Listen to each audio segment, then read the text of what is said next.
In this video, we'll have a look at the optimization methods exam of June 2021. As usual, we will only solve the exercise questions. So for the theoretical questions 2 and 3, you should refer to the overall theoretical course. Well, let us start with questions 1 and 4.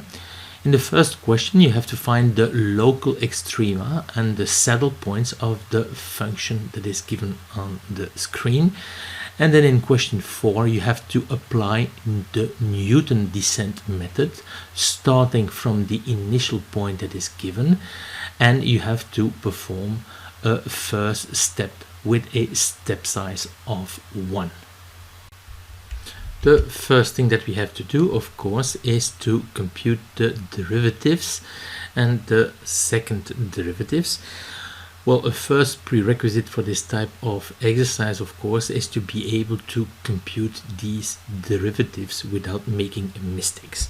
The second thing that you have to do is to simplify the expressions as much as possible in order to obtain expressions that look like this.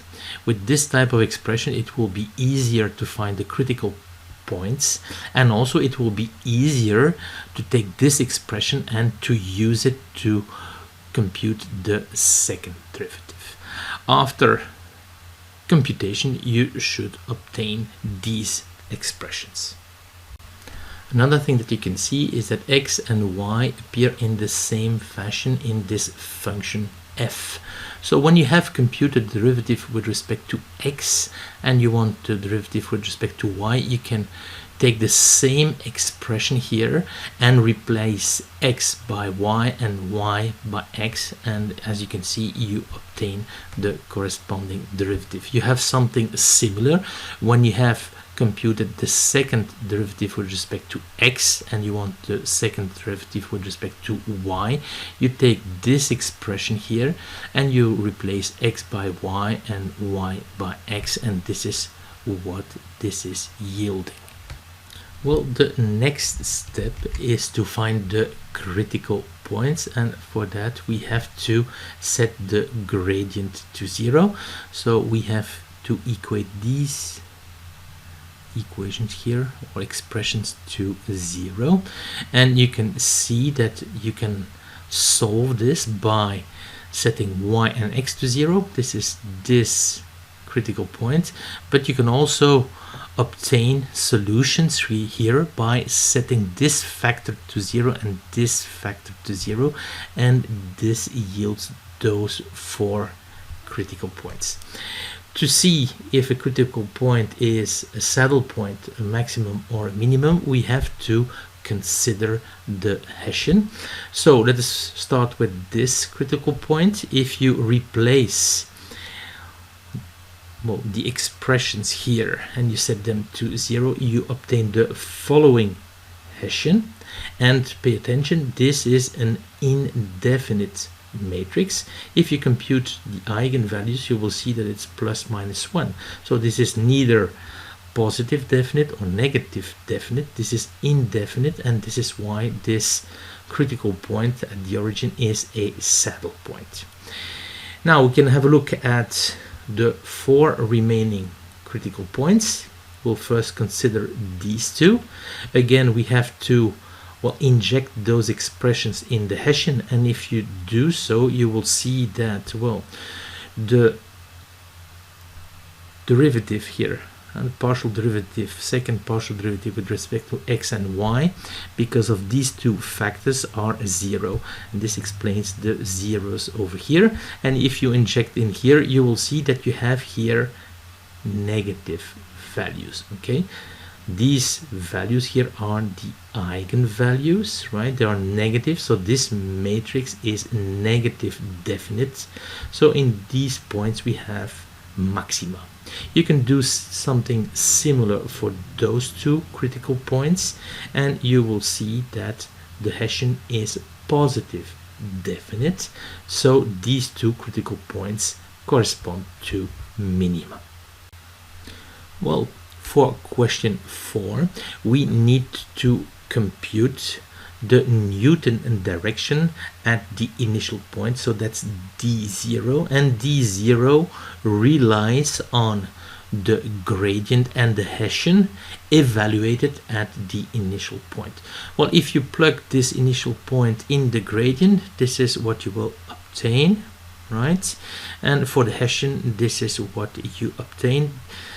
It's quite easy to compute the inverse. This is what it's yielding, right? So the Newton direction, it's the inverse of the Hessian with a minus sign in front, right, times the gradient. And if you do the calculation, this is d0 over here, right? So we obtain the first iterate starting from the initial point, and we take a step of 1 in this Newton direction, and this is what we obtain as a first iterate. Well, let us have a quick look in MATLAB. This is how you can obtain a surface plot of the function that we have considered in the first exercise. So if we run this, this is what you obtain, and we can have a look and see that indeed you have maxima over here, minima over here, right? And here at the origin we have indeed a saddle point. We can also check the answer of question 4 using the code that is presented at the end of the theoretical course. You will find this code also in the slides. So what we'll do is use the function of questions 1 and 4, the two variables. Here I did not use x and y but x1 and x2, but apart from that it's the same. Our starting point, right, alpha is 1 because we take a step of 1 and we use just one iteration, and of course we use the Newton descent method. And if we run this, you can see that we start from this point over here. X is equal to 1, y is equal to 0, and we end up in 2, 0. If we have a look in MATLAB, this is the expression of the gradient at the initial point, the Hessian at the initial point, and we end up in 2, 0 as expected. Well, let us now have a look at question 5, which is a linear programming problem that you can solve using the two-phase simplex method. Well, the first thing that we have to do is to bring this linear programming problem in its standard form. So it requires a minimization. So what we'll do is take the objective function and multiply by -1. And we also want to have equality constraints, okay? And you can obtain these by adding here a slack variable in the first and second equation, and well, subtracting a surplus variable x6 in the third equation, and all variables are constrained to be positive or 0, right? Well, if you take this standard form, it's not easy to find a basic feasible solution to start from. So what we'll do is, well, solve this artificial problem for which there is now an easy basic feasible solution, which is x4 is equal to 3, x5 is equal to 4, x7 is equal to 2, and at the end of this first stage we should have obtained a basic feasible solution that we can then use in our second stage. Well, this is the tableau of stage 1. You can recognize here the cost x7 that corresponds to the cost that is given over here. The basic variables are x4, x5 and x7, and you can also see that this tableau is not yet in its standard form, so we cannot start pivoting because, well, yes, we have zeros below and above these pivots over here, but this is not the case for the basic variable x7, as we do not have a 0 below this pivot over here. It's very simple to create a 0 over here. We have to perform a row operation, and the multiplier will be the element to eliminate, divide by the pivot, and here that's simply 1. So if you perform this row operation, this is what you obtain, and you can cross out this line over here. We don't need it anymore. So what you see over here are the reduced costs. You can see that some of them are negative. Of course, we have not reached optimality. Two reduced costs are identical, so we'll take the variable that is to the left. So this means that x1 will be a new basic variable, and we need to find out among the basic variables which one is going to leave the basis. So this is why we compute this column. This column is obtained by taking the elements of this column and dividing them by the corresponding elements of the column that corresponds to x1. So 3 over 1, 4 over 1, and 2 over 1. And this is how you obtain this column over here. We take the smallest one, and this will lead to the pivot variable.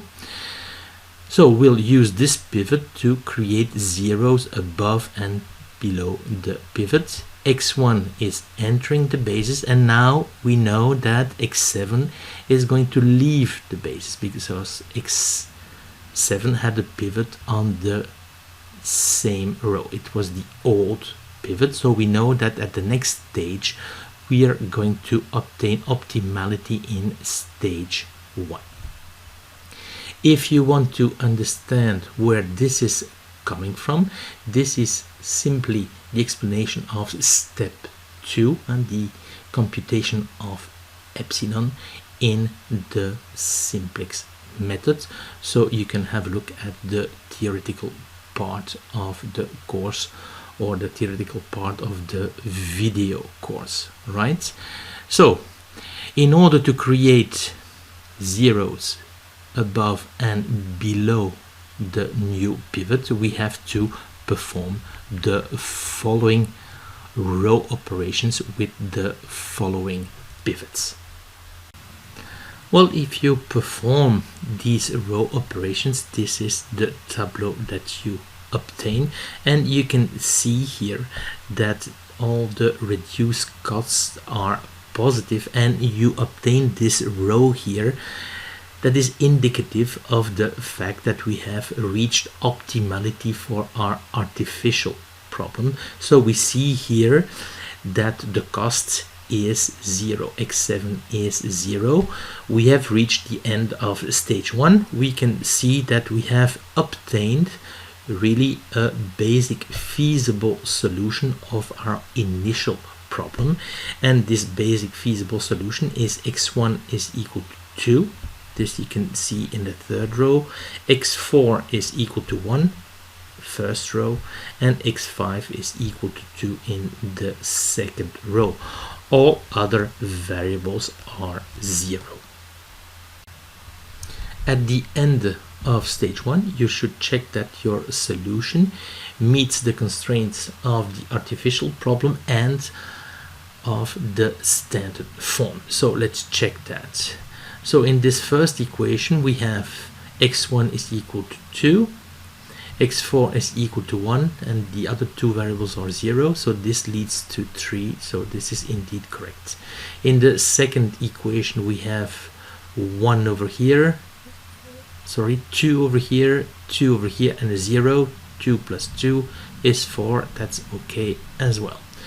And then we have 2 over here, and the other two variables are 0, so indeed this third equation is met as well.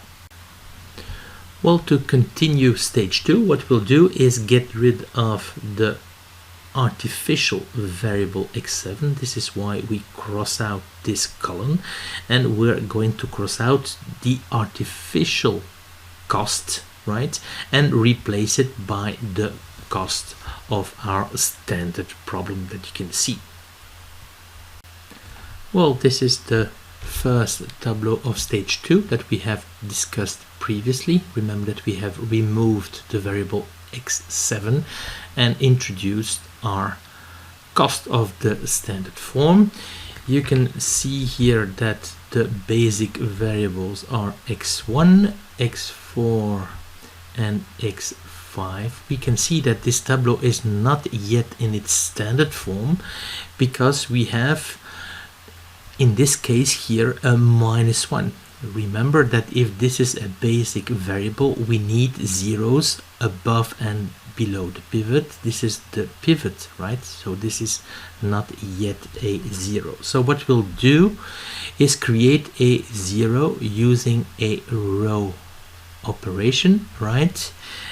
And as you can see, the multiplier needs to be -1, the element to eliminate divided by the pivot, so -1.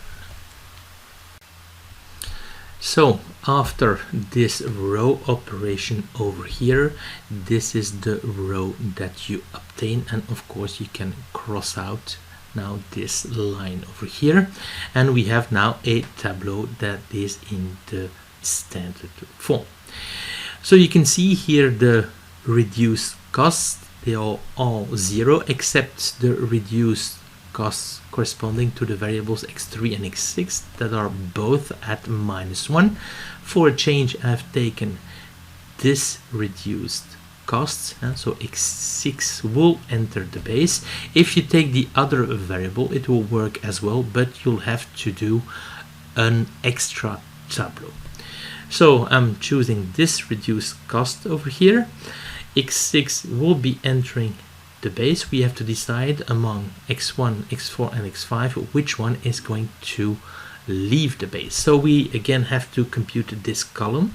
This is, well, the elements of this column divided by the corresponding elements in the column x6. So 1 over 1, that's 1, 2 over 1, that's 2, and 2 over -1, that's -2. You take the smallest coefficient that is positive, right? And this yields then a pivot. You can see that x6 will be entering the base, and x4, which had the previous pivot on this row, will be leaving the base, right? So since this is the new pivot, we have to create here zeros below this new pivot, and this can be done using the following row operations, elementary row operations with the following multipliers.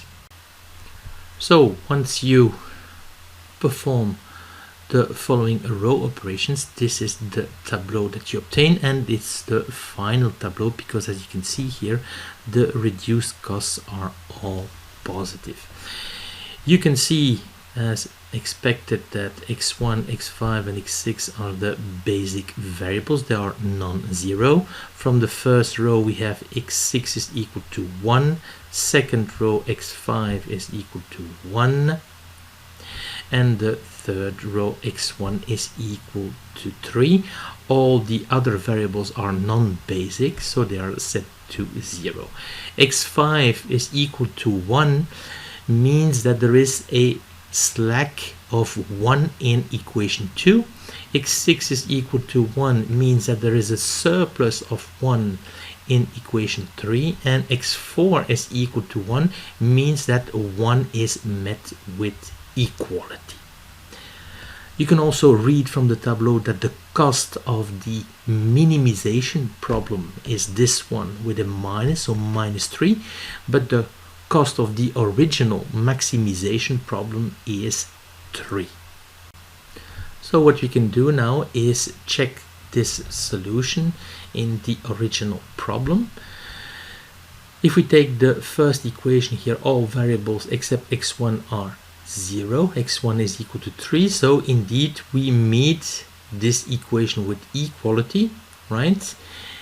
x1 is 3, x3 is 0, so we have 3 smaller than 4, and indeed the slack is 1. And here we have 3 and 0, so 3 is indeed larger or equal than 2, and the surplus is indeed 1. And if we inject the solution in here, we see indeed that the cost of the original maximization problem is 3. So let's have a look at question 6. We have to use Lagrange's method to find the points on the curve xn plus yn is equal to 1 that are closest and furthest from the origin. It is assumed here that n is even and larger than 2. Notice that if n is equal to 2, right, this is the equation of a circle, and all points on the curve would have the same distance to the origin, and this distance would be 1. This is why we take n even and larger than 2, and we'll have a look later on how this type of curve looks like when n is larger than 2. So what we'll do is work with the distance squared to the origin, right? And this is simply x squared plus y squared, and well, we'll minimize this distance subject to the constraint that the point is on the curve xn plus yn is equal to 1. So this is the constraint optimization problem, and we can now write this using a Lagrangian, right? So this is the objective function plus lambda times the constraint, right? So this is the constraint is equal to 0. So this is equivalent to what we have here. So we have transformed this in an unconstrained problem with an additional variable that is lambda. So in order to solve the unconstrained problems, we have to take the Lagrangian and take the partial derivatives with respect to the 3 variables, and this is what you obtain, right? So you can find the candidates by setting these equations to 0. So for instance, equation 1, you can either set x to 0 or lambda equal to this value. Equation 2, well, you can set y to 0 or lambda equal to this value. So for instance, solution 1, you set x to 0, so the first equation is equal to 0. By the third equation, you have y to the power n that is equal to 1. Okay, this is equation 3 here. So this gives you 2 solutions, plus minus 1. And then for the second equation, you set lambda to this, in which you inject, well, y star is equal to plus minus 1. But since it's at the power n minus 2, which is even, well, this will lead to the following L star. You can do something similar with y0, and then you set this equation where you have injected x star here.